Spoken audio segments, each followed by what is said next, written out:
It's been 4 years since this happened, but I remember it as vividly as if it happened last night.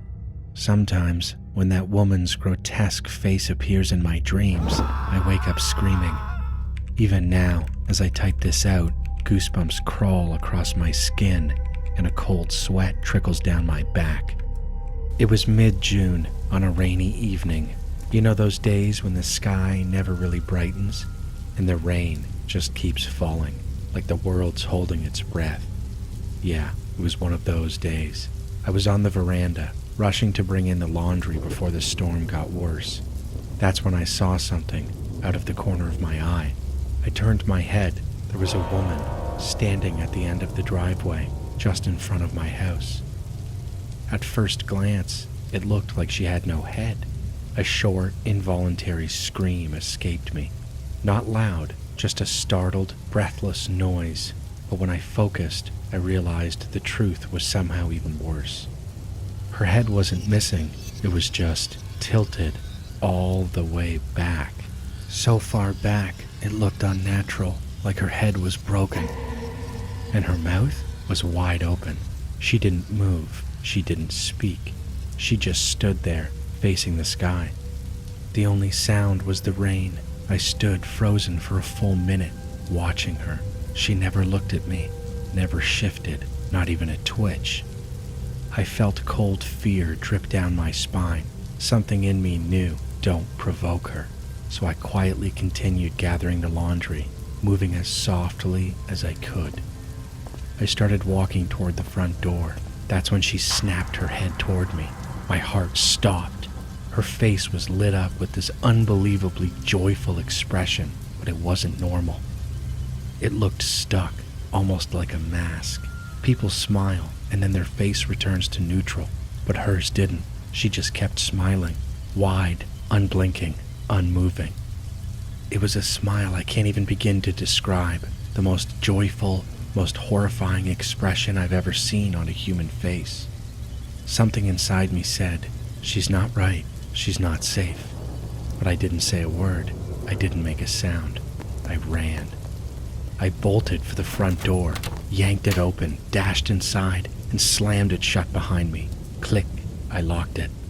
3 seconds later, there was a massive bang against the door. I screamed and dropped everything. The laundry scattered everywhere. I collapsed to the floor. What are you doing?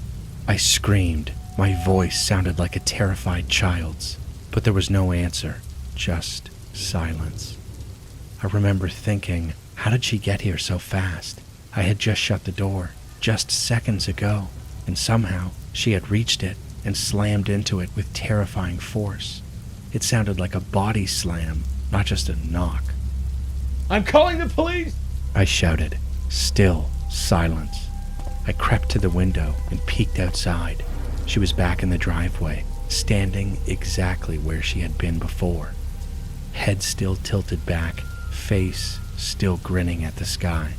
Every now and then, she would twist her body like she was celebrating some private joy. I called the police. They arrived not long after, and they arrested her. I remember one of the officers asking me if I was okay, but I couldn't take my eyes off her. Her face, it was bleeding. Blood was dripping from her nose and forehead. That's when I realized she had slammed her face into my front door. But even with the blood, she was still smiling. I never heard what happened to her. The police never followed up with me. They just took her away. Maybe she was mentally ill. Maybe she was high. I don't know. But I still don't understand why she ran at me like that. And I can't stop thinking, if I hadn't shut that door in time, she would have slammed right into me. I think about that moment every time it rains. My name is Erika, and this is a true story that happened when I was 23 years old, though I remember it like it was yesterday. I'm 61 now, and this experience still haunts me. My friends and I had decided to escape the city for a weekend of camping, eager to disconnect and enjoy nature. The woods were dense and eerily quiet. The only sounds were the soft murmur of our conversations and the occasional hoot of an owl. As the night deepened, the firelight flickered, and the shadows seemed to slither and twist with a life of their own. We shared great ghost stories, each one more chilling than the last, until an uneasy silence settled over the group. Just as I was about to break the tension with a joke, a faint rustling came from the edge of the clearing. Did you hear that? Sarah whispered, her voice trembling. We all froze, straining to listen. The rustling grew louder and closer. It wasn't the sound of an animal or the wind. It was slow, deliberate. Probably just a raccoon. Jake muttered, trying to sound brave, but his eyes betrayed him. Before anyone could move, a figure emerged from the darkness. It was tall and gaunt, with long, spindly limbs. But what stopped us cold was its face, or rather, the lack of one. Where its face should have been was a smooth, featureless expanse of pale skin, like stretched wax. We stared in stunned silence, unable to process what we were seeing. Then, with a sudden, jerky movement, the faceless being lunged. Chaos erupted. We scrambled to our feet, the firelight casting frantic shadows across our panicked faces. Run! I screamed, grabbing Sarah's hand and dragging her toward the forest. We bolted through the underbrush, branches clawing at our skin. Behind us, the faceless creature moved with unnatural speed, its limbs snapping forward like spider legs. We stumbled into a clearing, hearts racing. Jake and Tom were gone. We have to find them. Sarah gasped, her eyes wide with fear. Then came a scream, high, sharp, and full of terror. It was Jake. We ran toward the sound, the scream cutting off abruptly, replaced by a wet, sickening noise that made my stomach lurch. We found Jake near a large oak tree.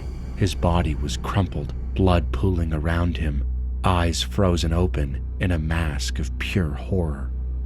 The faceless thing loomed over him, its head tilted as if admiring its work. Tom? Where's Tom? Sarah sobbed.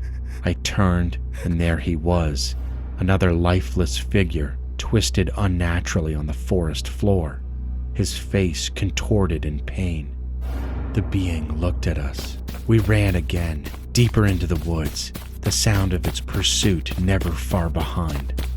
My lungs burned, my legs were lead, but I didn't stop. We burst into another clearing, and there it was, a small, crumbling cabin. There! I shouted. We sprinted to the door and slammed it shut, barring it with a thick wooden plank. The creature pounded against it, each blow shaking the cabin. Then, silence. Do you think it's gone? Sarah whispered. I don't know. I said, dread curling in my chest. The silence dragged on, and then the door exploded inward. The faceless being stood in the doorway, head cocked, savoring our fear. It moved toward us, slowly, arms outstretched. We slowly backed up until we pressed ourselves against the far wall. Sarah screamed as it reached for her, its long, bony fingers inches from her face.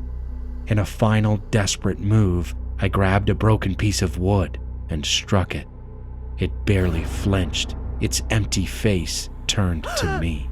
It reached out, and the moment its skin touched mine, everything went black. I woke up the next morning on the forest floor. The cabin was gone. Sarah was gone. Jake, Tom, gone. All that remained was the blood on my clothes and the crushing dread in my chest. To this day, I don't know what that creature was. Maybe it was something not of this earth. Maybe it was never meant to be seen. I never told anyone what happened. Who would believe me? Now, I see a psychiatrist trying to get this thing out of my head. But sometimes I still wake up gasping from nightmares, hearing that inhuman scream, I think about Jake and Tom every day. I wonder, would they have families now if that night never happened? I just want young people to be careful. You never know what's out there, because sometimes the woods take more than just your peace and quiet. Sometimes they take everything.